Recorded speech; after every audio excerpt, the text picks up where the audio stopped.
Well, good morning, everyone. Lovely to see you. As of the latest results in the governor's race, I think we'll be seeing a lot more of each other in the next few months. So I'm sure you're thrilled about that. Obviously, we're very encouraged by these results. Nothing is final yet, but it does look as if change is coming to California.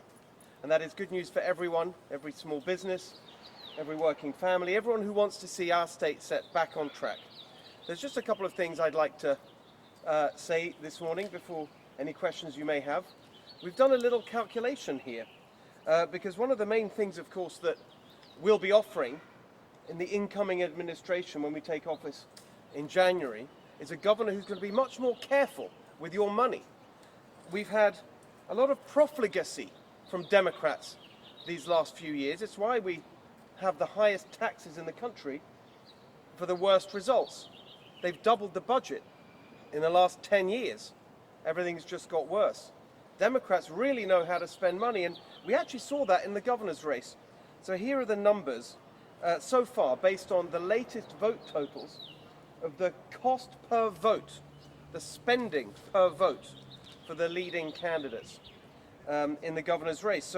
So far, our campaign has spent $2.71 per vote. Javier Becerra, $12.31 per vote. That is 4.5 times as much as us. Matt Mahan, $175.50 per vote. 65 times as much as we spent. Guess who's top of the league table for spending per vote? It's our friend Tom Steyer. $201 per vote so far, 74 times as much as we spent. So there you have it. Democrats are spending at least 4 times as much to get the same results as our campaign, and in the worst case, 74 times as much to get the same result. It's an indication that when I'm elected governor, we are going to be frugal and careful with public money so we can cut the bloat in our government and reduce everybody's taxes. Speaking of which, I have a couple of announcements today about this campaign. Change is coming to California, and the campaign for change starts today. We are not taking a break. The situation in California is too urgent for that. We are in an emergency in this state. We have to get taxes down. The best way to put more money in people's pockets is for the government to take less. That's the simplest and most direct way we can reduce the cost of living and tackle the affordability crisis. But it's an economic emergency in many other respects as well. We have, of course, the highest poverty rate, the highest unemployment rate in America. Businesses are leaving. We have to take urgent action to stop that. We have to have change so that we once again become a state where people are moving to, not fleeing, where businesses are starting and investing. And so we can't take a break. The situation is too urgent. The campaign for change starts right now. We're going to be meeting later today with many others in the Republican Party, many other candidates for statewide office, party leadership. I'm going to be leading a united team to bring change to California, to cut your costs, to help your business, to fix our schools. That's the mission, to put our state back on track. And that work starts today. I've got one more announcement to make. One of the policies that I've been running on in this campaign, which has received the most positive feedback, is of course my plan to make your first $100,000 tax-free. Lots of positive feedback on that policy, including from Katie Porter, one of the other candidates in the governor's race who adopted it as her tax policy. But one of the things that many people have said to us is that actually, given how high the costs are in California, the highest housing costs in the country, highest gas prices, highest grocery bills, electric bills, more than double the national average, that actually that $100,000 level for no state income tax is perhaps too low. And so I can announce today that we are beginning a policy process to cost the affordability of raising that level so we can lift more people, more working families out of state income tax. So I'll have an announcement as soon as that process is completed, but our goal is to act quickly and immediately to take less money out of people's pockets so they can afford to live in California. So that's the process that begins today. We'll be working with economists to make sure that we've got a plan that is solid and deliverable to lift even more people out of state income tax than the 100,000 level that I've already announced in this campaign. So those are the two announcements. The campaign starts today. We're working as a team. This is going to be a united Republican Party to bring change to California. Change is coming. And we've announced that we're going to do even more to help working families in California and small businesses afford the cost of living. That's the most direct thing we can do. So I'm looking forward to spending a lot of time with you in these next few months as we get to know each other even better. As I say, nothing final yet. We're going to wait for the final results. But so far, so good. We're very excited to have received the support of so many people in our state. And I can tell you now, we're going to fight for you. We're going to fight for change. And we won't let you down. Thank you very much, everybody. Any questions? So have you heard from President Trump since the latest results, Mr. Goodman? I haven't spoken to him, but I did receive a message of congratulations, including from many other people, as you can imagine. I hear what you're saying as far as not declaring victory yet. Is there a number your campaign is looking at that would trigger you making that declaration? Are you going to wait for the certification process? I think we have a process in this country where races are called, and that's the moment when I think we can confidently say that we'll be in the top two.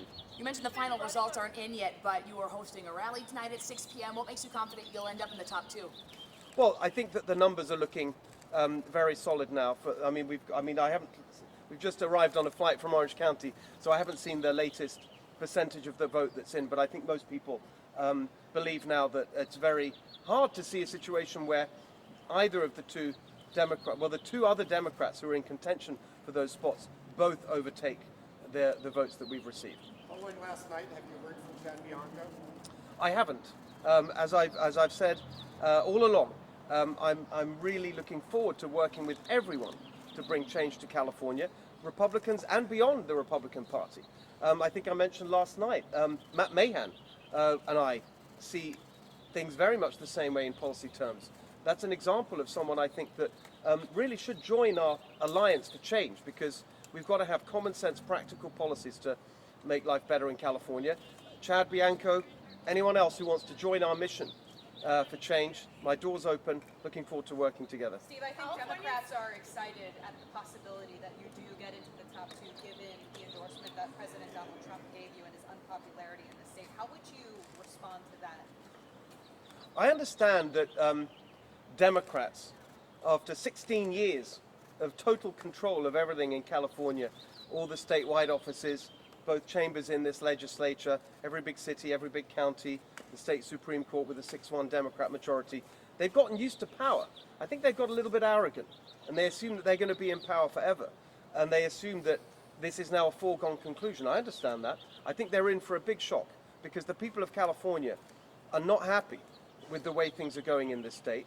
You can see that from every single survey that's been done. A majority of Californians think that the state is going in the wrong direction.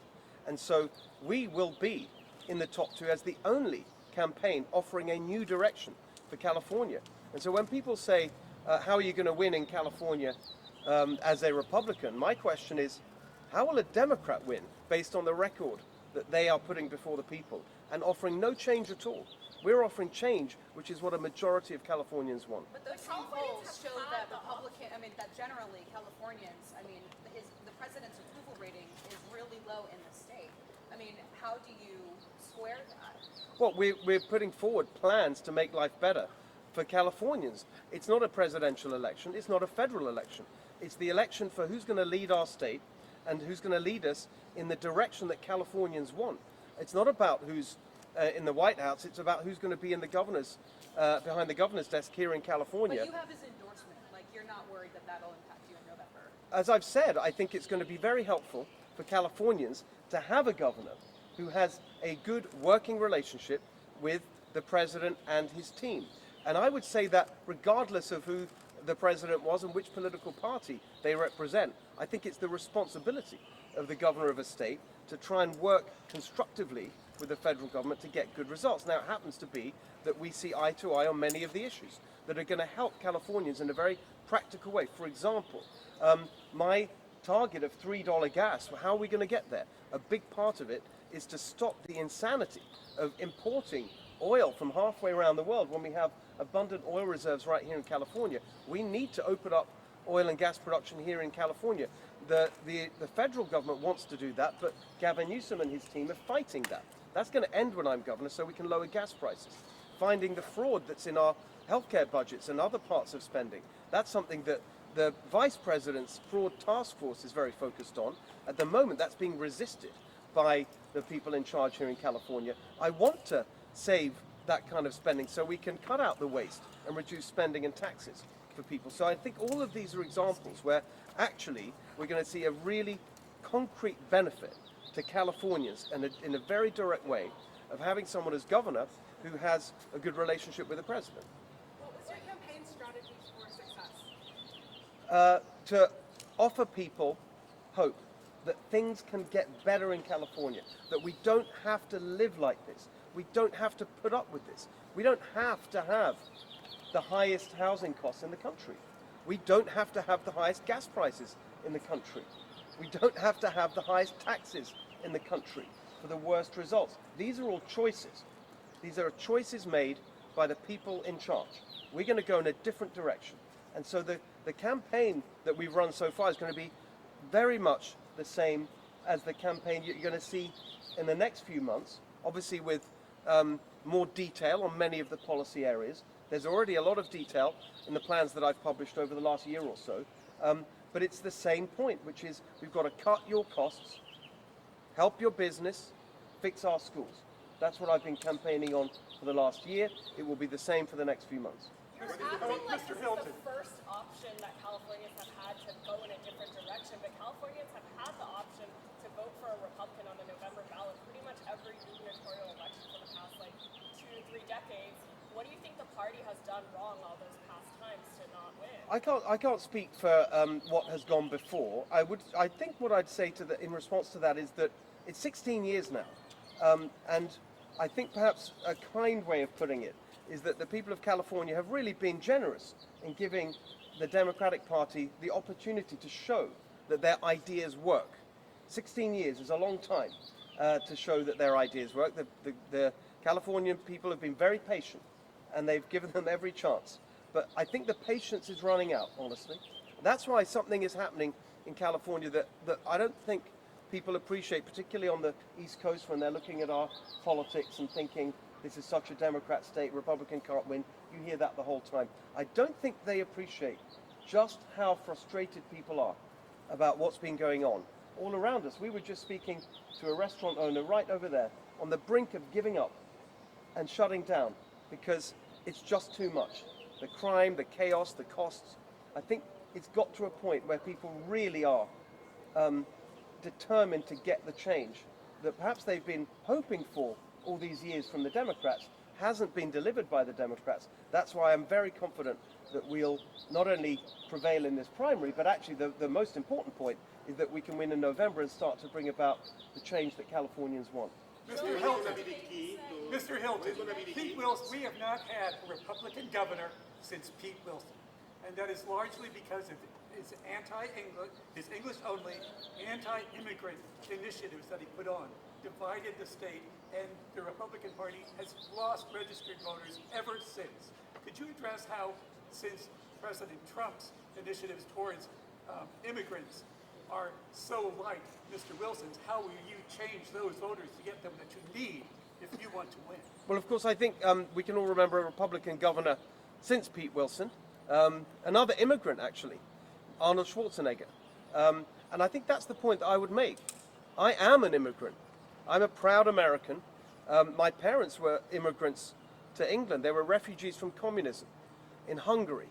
I deeply understand how powerful that sense is of an immigrant family, a working class immigrant family in a new country trying to make their way, climb the ladder of opportunity. That's my story. And I want that opportunity for every legal immigrant in California. As I've often said, I am the candidate of the legal immigrant community for the legal immigrant community. I want those people who've come to California in search of a better life and who did it the right way and who did it legally to have that shot, whether that's the simple version of the California dream, a good job where you make enough to raise your family in a home of your own, in a safe neighborhood with a good school so your kids can have a better life, or whether it's a dream that involves inventing some new technology that changes the world, or producing some art that changes our culture, or a fantastic restaurant that feeds a community and is part of the heart and soul of that community. Whatever your dream is, this needs to be the place where you can pursue it better than anywhere else in the world. That's what I want for every single individual, every family that is here, immigrants who are legally here, every Californian. So I think that it's going to be a very positive story that every Californian will be able to understand and see that I'm really on the side of that aspiration that California should offer better than anywhere else in the world.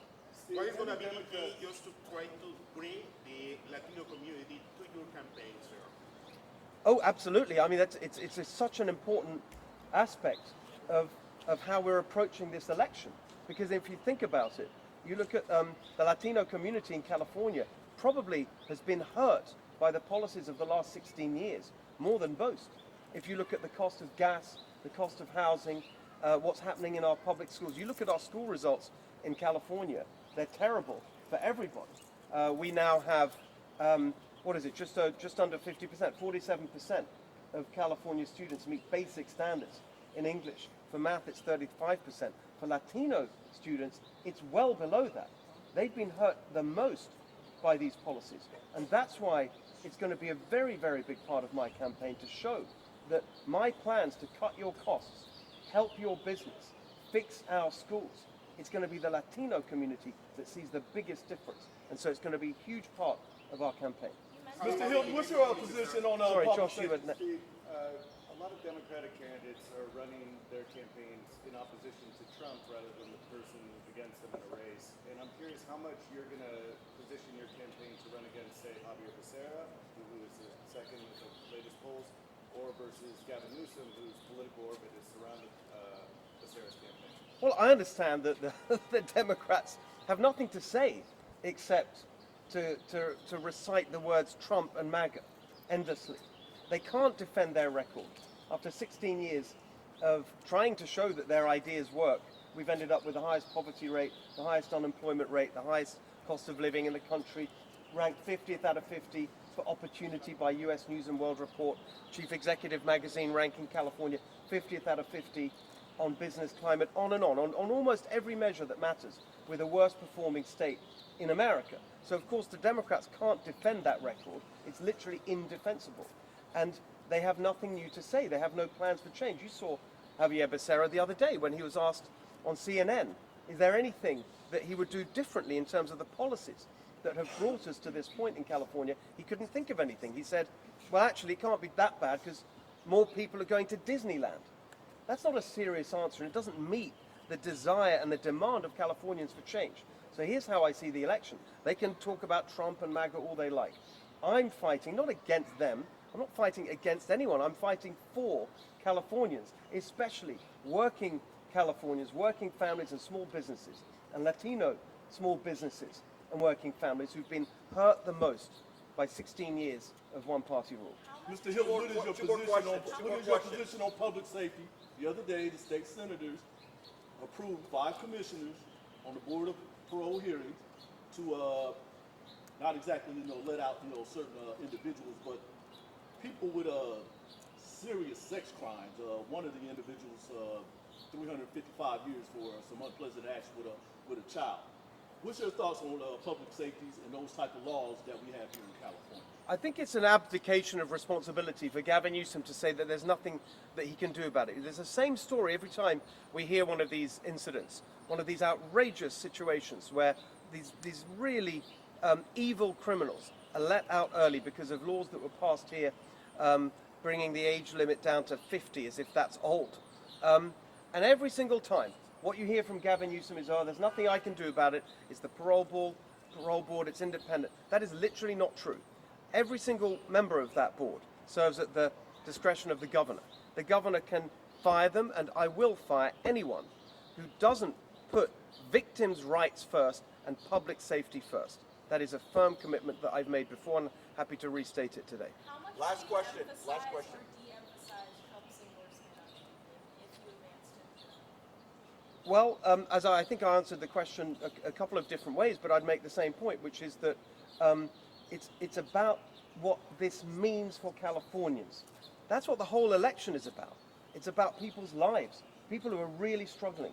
I've been on the road now just over a year. We've done hundreds of events, many, many thousands of people, and I've seen it in their eyes.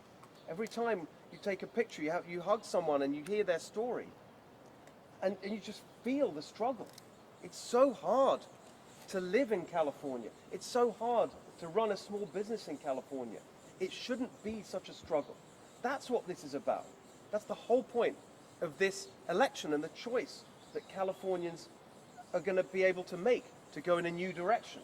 And so, to me, it's about what does that endorsement mean for the practical things we can get to lower gas prices, to cut out wasteful spending so we can cut taxes, put more money in people's pockets, to manage our forests better so we can reduce wildfire risk. All of these things and many, many more. It's all about that. Practical benefits to Californians. The entire campaign is about that. And as I said at the beginning, we're not taking a break at all. Not 1 minute. We barely slept, but we're here because it's urgent. It's urgent that we take this state in a new direction. People want change. Change is coming, and the campaign for change starts today. Thank you very much.